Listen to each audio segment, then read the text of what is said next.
Hello, everyone. What up, people? And welcome to PopNerdom. Yes. The show of all shows. Yeah. The only show you need to watch. The only one ever. I mean, that's except for the ones we're watching, so then you can know what we're watching. Right. You know what I mean? And also like a couple other podcasts that are actually pretty cool. better. Yeah, you know what I mean? Better than ours, not because they're better at what they're saying, but they have like people that come over and shit like that. But anyways, besides that, the only one you actually need. I'm your boy Six. Your boy Hanz, baby. And we are so excited because we have incredibly good finally. Nothing to complain about. Well, I have one complaint, but that doesn't matter because the complaint is legit and it has nothing to do with anything within the show. It's just really about society. So let's go, baby, because we have plenty to talk about today. Yes, we do. We have little Falcon Wintersoldier episode 2 to R.I.P. get right Red into. Wing. R.I.P. Red Wing. Big spoilers coming, so if you haven't watched, get the fuck out of here. And Go then come watch. back. And then come back. And we love you when you come back. Right now, get the fuck out. Yeah, we're not messing with you right now because Not you're in messing the with sauce and you're not even supposed to be here. Like Yeah, somebody added paprika and the recipe didn't need it. It's like basil on eggs. Like basil does not go on eggs. Like get the fuck out of here, basil. It might be artisan, but that shit's disgusting. So, let's get right into Falcon with Soldier episode 2. Which, by the way, what a fucking upgrade from the first episode. Yeah, which I knew what was good. I felt it. The first one let me know that the second one they were finally gonna do something. You know what I mean, like, because that first one was dried, but that first one that was an appetizer. Yeah. Listen, I understand the show had to set up a lot of things. Yes, sir. And they were very heavy and emotional things. Mm-hmm. However, given that you've been giving episodes whatever length you want, I am thinking today for the first time that first episode, instead of being 40-something minutes long, could have been a half hour long. What? And sprinkle the time somewhere else. Yes. And I'd take 2 minutes on episode 2, 2 minutes on episode 3. 4 minutes Remainder, on episode 6. You know what I mean? Carry over to 4. Because sincerely, it's not that it wasn't important to put all of that into perspective, what they did. But if I'm being sincere, which I always am, I feel that there was no necessity for all of that episode 1. It felt thick, it felt slow, and it felt draggy a little bit. It's like not a that lot of dry pancakes, yo. And I know that we talked a lot about the expectations. Maybe not. Maybe we didn't say expectations, but we did say we know this guy, so we want the action. So that is expectation. But if looking at it from another angle, I feel that it's just that what you set up was so much that it doesn't feel like it needed to be there. Yep.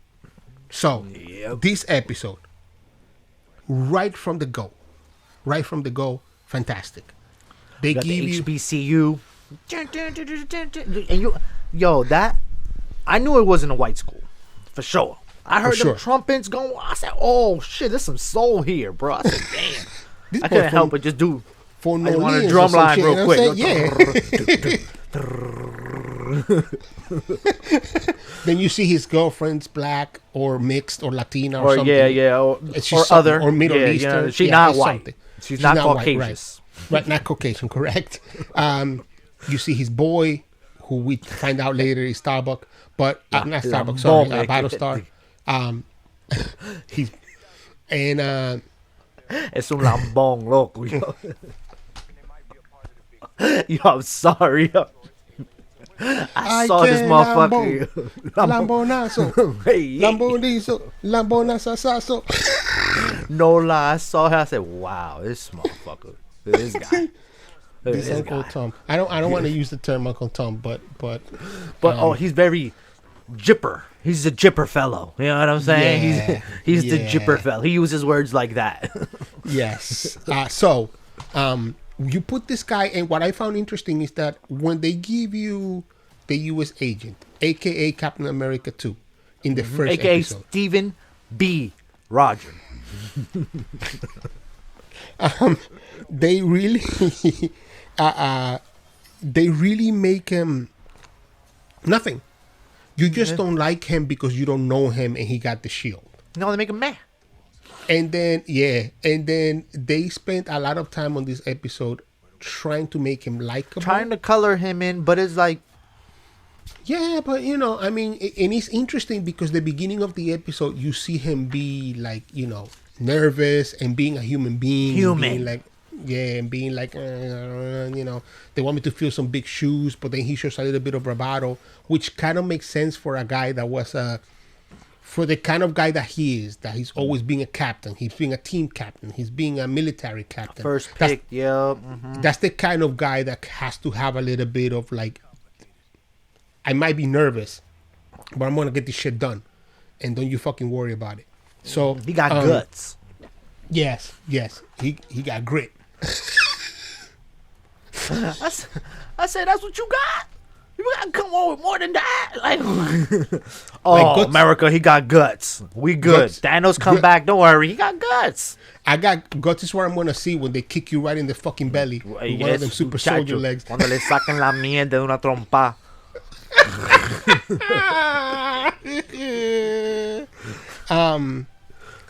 One of the things that I actually liked about this episode, because we go from making him, humanizing him in that GMA interview, right? And trying to show that he's an all-American all-star guy. Yeah. To seeing Bucky seeing it. And then Bucky going to the Falcon and being like, what the fuck you done? What the fuck did you do? Yeah. And then I found it interesting that Sam, as a what's that called? People that what do you call somebody that served? As a vet. A vet, thank you. Fuck, that word completely escaped my mind. You can see that he's a vet, that he's like, bro, you ain't gonna come up here and tell me what the fuck I can do, like what rights I have. Get the fuck out of here. Yeah, your 100-year-old ass. Yeah, he was like legit, like, get the fuck out of my face, son. You know where I'm from. And then coming from the last episode where he couldn't get at, like it's just like there's a little bit of spice of he's racial. There's a bit of like, racial spice. Mm-hmm. Yeah. Like the fuck out of here. Tell me what. You chill out. Like chill out. You know what I mean? Like I decided to do that. They gave it to somebody else. I didn't do that. I put it in the thing because nobody filling old boy shoes. They brought it out. You know what I mean? Behind my back. It's not like I okayed it. Yeah. But having said that, this episode has something that the first one was lacking in tropes, that is fucking funny. It is. This episode is very very buddy cop. The two of them have great banter with each other, including the moment where he's like, the big three, and then Bucky's like, what the fuck? Well, when he was like, I read it in 1937 when it first came out. And he gave him like a little bit of that shit, like, bitch. Yo. Like, you like wizards? Well, guess what? I mean, like, shit. Like the original Wizard Rider, I was there. Yeah, I was there. Old boy lived down the block. We shared porridge together. So, they go from arguing about that to figuring out who this, Red Wing found these people, and then they find these super soldiers that they fight. Now, a flock big of them. fucking set piece, incredibly expensive looking.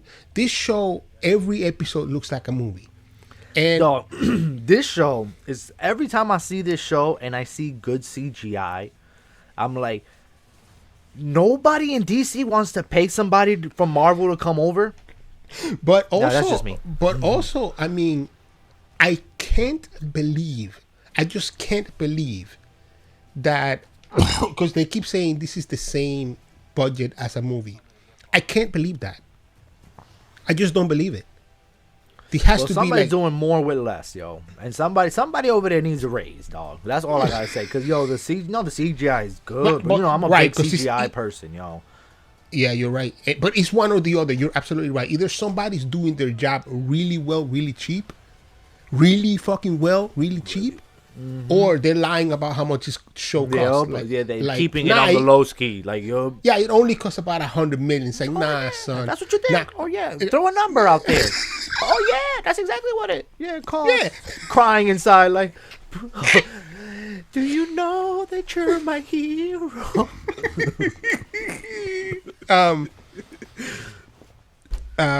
I love the point where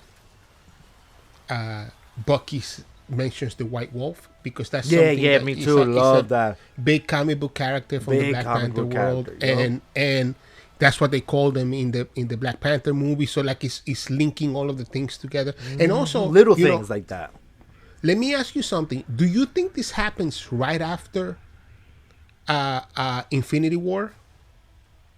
Yeah. Or Endgame, right. Sorry, I should say. Yeah. Right like after. Right after, right? Right it has after, to be. Like, it has to be before WandaVision. Or at the same time, at the same parallel. Like maybe this is arcing when WandaVision is starting, and it dies when WandaVision is arcing.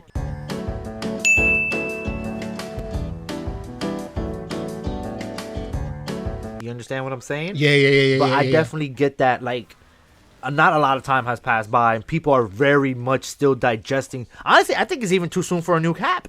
It would give people 100. But I think that's what I think that is a little. That's why he's taken back. You know what I mean? That's some of the things that Riley kind of push you in that direction. Because he feels like it was too early for me to decide to take the job.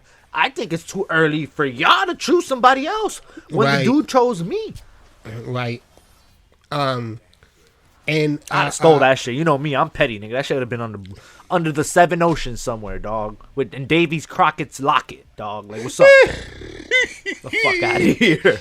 Come arrest me again. The shit is mine. What? That shit Come is ask mine. me again if I'm gonna take the job or not. I'm gonna show you America. The shield is mine anyway, so fuck y'all. But which was interesting because he says to Bucky, there's a line that he says to Bucky that's interesting where he's like, what do you want me to tell America, that I want my shield back? Yeah, and also too, when he goes, you don't think I made, like, why can't you fathom that I made the right decision for myself? Right. Like, it might not be the right decision for the Captain America monarch, you know what I mean? The totem, you know what I mean? But it's for what, he's like, I don't want to be compared to the white man. You know what I'm saying? Like, I want to, you know what I mean? But also the idea, I mean, it's a lot of interesting points there, which I think, and if you guys want to let us know in the comments what you think, fantastic. Yes, please let us know, man. What do you guys think about him handing over the shield and they immediately hiring somebody? Do you think that's something like, do you guys think it was something pre-planned? They were just waiting for him to hand the shield? You know what I mean? Right. Or do you think they found John Walker, Stephen B. Rogers, just sporadically? I think because you're right. I think they were prepping for it. But here's another thing that I want to ask you. Do you think for Sam there is a sense of those shoes are too big to fill out of respect? Or do you think it's more like what you said, like, I don't want to be Black Captain America. I just want to be the Falcon. And that's why the thing with the little kid. No, you're Black Falcon. He's like, what are you then? Black kid? Black kid. Do you understand what I'm saying? He don't want to be Black Captain America. He don't want to be black anything. He's just black. He wants to be him. He wants to exist. You know what I'm saying? Without the label. Yeah, there are a couple of things that are jumping on me because I have notes all over the place and we're jumping all over the episode. But listen, when they first find those guys and they get on top of the trucks and they start fighting, it seems to me like they know that the Falcon is coming. But that's cemented at the end of the episode when they are living and loading the shit into the plane. When they're coming. They have to have somebody on the inside. Yeah, yes, there's no question. There's no question. There's no question.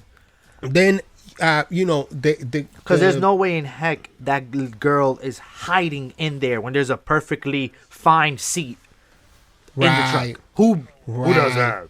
Right, and it just looks like a setup. So here, there's that. Also, interestingly, the idea that she gets a text saying, "You got something that's mine, and I'm gonna kill you for taking it." Right? Is that what the text says? It says something like that. Yep. I'm coming for your ass, basically. I'm coming, basically. And so it just seems to me like within itself, there's fractions, right? Like within the bad guys, command, yes, right? Yeah, yo. But also, very importantly, I also think that whoever is above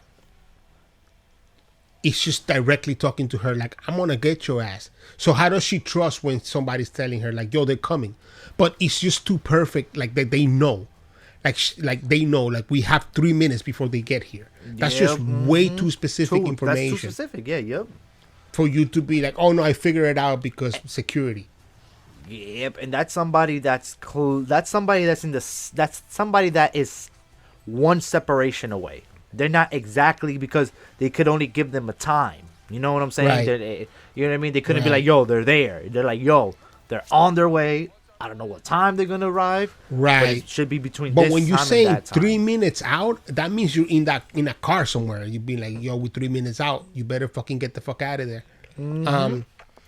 Another thing that was very interesting, and I think is one of the most important things that happened here.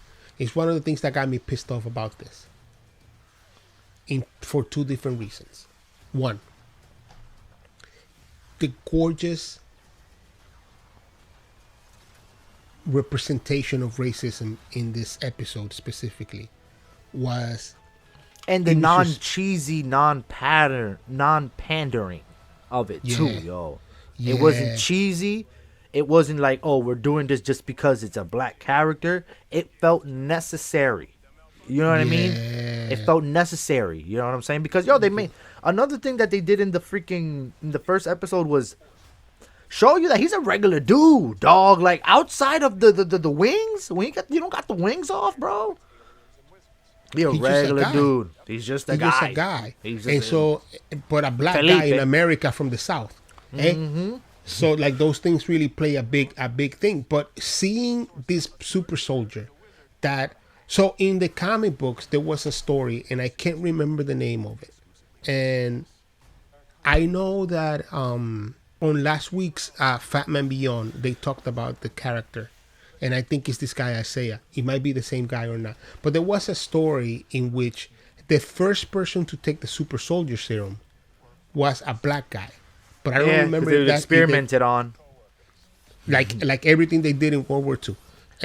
And that black guy, after he passed taking the super serum thing, they used him for the war. They never made him Captain America. And then they put him into jail. I do remember in the Ultimate Universe, which is kind of sort of what the Marvel Universe is based on, where they make Nick Fury black for the first time and they use Samuel L. Jackson as an image to draw him up on. In the comic books, they said that Nick Fury was also a black guy from World War II that they gave the super serum for soldier to. And because he was black, they kind of misused him, not to give him a shield. But then eventually, when shit kept changing, he became the leader of S.H.I.E.L.D. because that kind of makes sense in that comic book, in that universe. So I loved that they really didn't, like you said, it was necessary. They didn't hide from truths that we've lived through. Yep, exactly. They're not like, oh, you know, because it's the Marvel world, and then you can just put it on, and people are gonna accept you. You know what I mean? And everything. No, it's like there's there's layers to it, multiple layers to why he don't want to do it.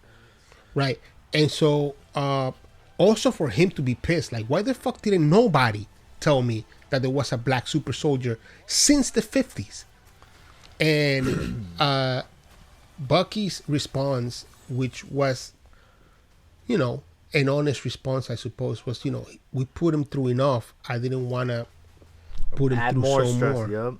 Right. And so, that makes sense. But the part that pissed me off is the following. After you got that very emotional, like you got a black super soldier and you entail nobody, and then Sam have the right to be pissed, right? The police show up. Yep. Well, the police happen to be around the corner, and then they see them, and they're like, To see them arguing, yep. Yeah, and they're like, is there a problem? Is this guy bothering you? And then Bucky's like, the fuck? Do you know who this is? Like that moment that Bucky's like, do you know who this is? And Sam reacting like most of us react. Because as people of color, when police ask you for shit, listen, I'm gonna tell you the truth. When a police officer stops me and asks me for my ID, I don't talk to them. Yeah, me I neither. take out my wallet. Yeah, same I here. give them my ID. I don't say shit. I don't ask questions. Just let me see your ID. What are you doing here? Blah blah blah. You know what I'm saying? Like I don't engage because I don't want to get shot. And this is the truth. Same. I mean, I don't mess with the police. I don't need to be. I don't need to be. I don't need to be telling you anything more than what you ask. You know what I'm saying? Done and done. As simple as that. Only one time. There's only one time I was peeing on the train. I know this started wrong already, but I was peeing on the train station, and a cop calls me over, and he's like, "What are you doing over there?" And I said, "Well, I was peeing." He goes, "Why?" And I said, "Well, I'm diabetic." He goes, "Save it for the judge." So he asked me why, and then he said, "Save it for the judge." And then I said, "So you just asked me a question to say that line?" And so it was him. It was like this little officer. I was like 19 when this happened. I'm 43. This was a long time ago. It was a little officer, and there was a female officer that was with him that was writing out the ticket. And I said, from this moment on, I'm only going to talk to you. And then I turned and I gave him my size. The only time I've been fresh with the police. But, I was 19. That's what you do when you're 19. And get your ass kicked, right? And then he's like, "What? You want me to fucking arrest you?" And I go, like, here's my ID, ma'am. Is there anything else you need, ma'am? And she was actually laughing because he really felt like he was big shit, big shot. Because he gave me a line like if it was a movie. "Save it for the judge." Then why the fuck you asking me? So.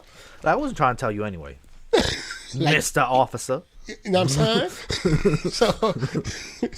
So it was good to have Sam react like a lot of us do. To show. Not the uppity, not like, nah, I ain't showing them nothing. I'm not doing anything. Right, like I ain't doing shit. Like why the fuck I gotta show you nothing? We're friends. We're having an argument. You know what I mean? Like, mind your business, dog. Like, yeah, you're an officer of the law. This is nothing to do with law. This is an argument between friends. Mm-hmm. Anyways, I don't want to get down that path because that's a very gray path and really, you don't know what ends on what. I don't know. I think that he's having an argument with his boy. Cops come over and see a black guy having an argument with a white guy and say, "Is this guy bothering you?"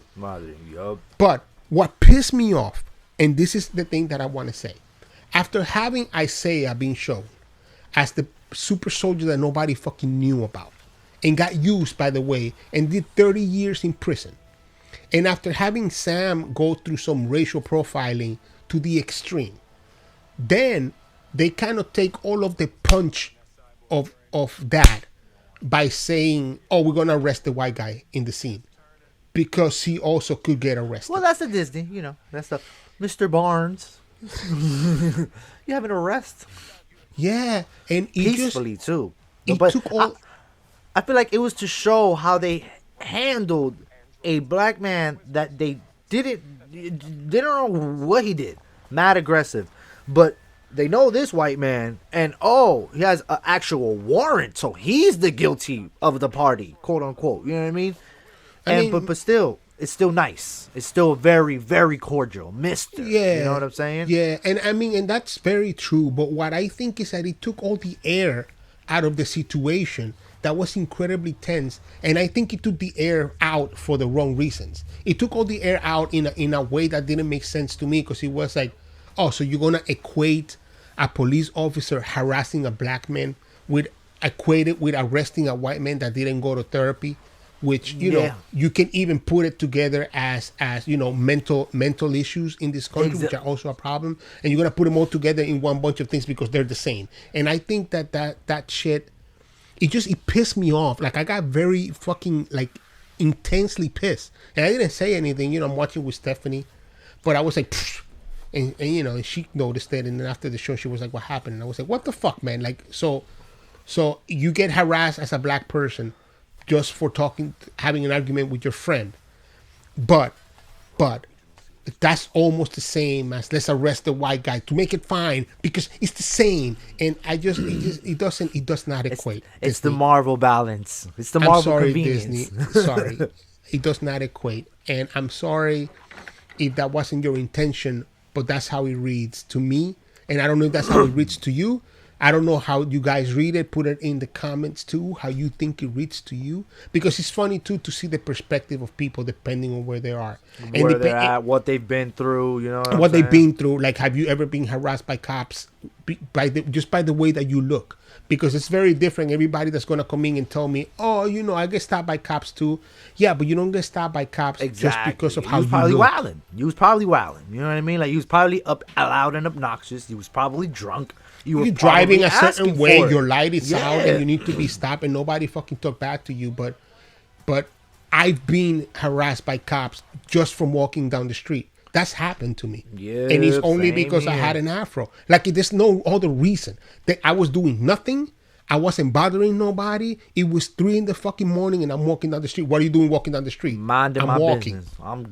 I'm walking. The only way I can get home is walking. What else am I doing? Like, what does it look like I'm doing? I'm putting one foot in front of the other. And that's one of those situations where I was like, I'm walking home. And they were like, well, and why are you walking over here? It's like, because this is the way home. I mean, and I was getting fucking incensed because, and one of the 2 officers was just being like, come on, like, kind of like, leave it alone. But the one guy kept being like, and where are you coming from? And I was like, I'm coming from my girl's house. What difference does it make where I'm coming from? I'm going to my house. What do you want? Like, you're not stopping Pablo Escobar, bro. You're just stopping Pablo. You know what I mean? Like, bro. For no fucking reason. So, if you've never experienced that, I don't want to hear I've been stopped. Mm-hmm. I mean, yes, I want to hear it, actually. I do. I actually do want to hear it. And I want to see how that read to you, that part of the episode. Because it fucking got to me. It made me very angry. The Mr. Barnes. I was like, that's sweet. Yeah, that's sweet. Yo, nigga, what you doing, nigga? Who you bothering here, nigga? Is that a problem with this nigga? But, Mr. Barnes. I'm sorry. I'm sorry, sir. If it's okay with you, can we arrest you? If that's okay with it, is it okay? Is it okay? To arrest you in 2 hours? Yeah. In 2 hours? No? Okay. Anyways, maybe I'm getting too political for what it is, but that's the way I read it. Sorry. To end the episode, we get a little bit of pointing at Major Zemo, whom I believe sent the text to the girl. I'm gonna kill you was my shit. Mm-hmm. And he's very smart. He showed it. He's so smart they made a whole movie about how smart he is about fucking shit up. Mm-hmm. So I can't believe that he's driving the situation to a point where they gotta go talk to him. Although I still don't know. Well, they gotta talk to him because of Hydra. So he's the only Hydra guy that they can talk to. So all in all, the episode incredibly good. I think it was. So far, it's the best fucking episode of Yup, solid. Yup, solid. Up and down. Yep. Up and down. And a lot of fun to watch. It's funny. It was fun. It had action. It looked massively fucking expensive. Yes, it did. Massively. And it was just good. It was well balanced. It was a lot of fun. Not too serious, not too funny, not too lighthearted. But anyways, I mean, we've already devoured. How many episodes does this season have? I think this series have? Six episodes. Wow, it's really short. Okay, it's really short, and that's why they only did a little bit of episodes at the beginning. I just saw this today, because I was trying to see, six episodes, which. Wow. Might be. Maybe it's a little bit over a movie budget, you know? Like, it might not be as... I want to watch them. I want to see how it plays out. You know what I'm saying? Cause yeah. This episode really rekindled my love for it. Because not for nothing, if all of them, if the rest of the 4 are like this one, all right, you can get some done. You can get something, you know what I mean, worth my time. You know what I'm saying? By the way, this episode made me like these guys a ton. Made me like them a ton. Make me care. Make me care about them. Honestly. Yeah. And speaking about shit we like and care about.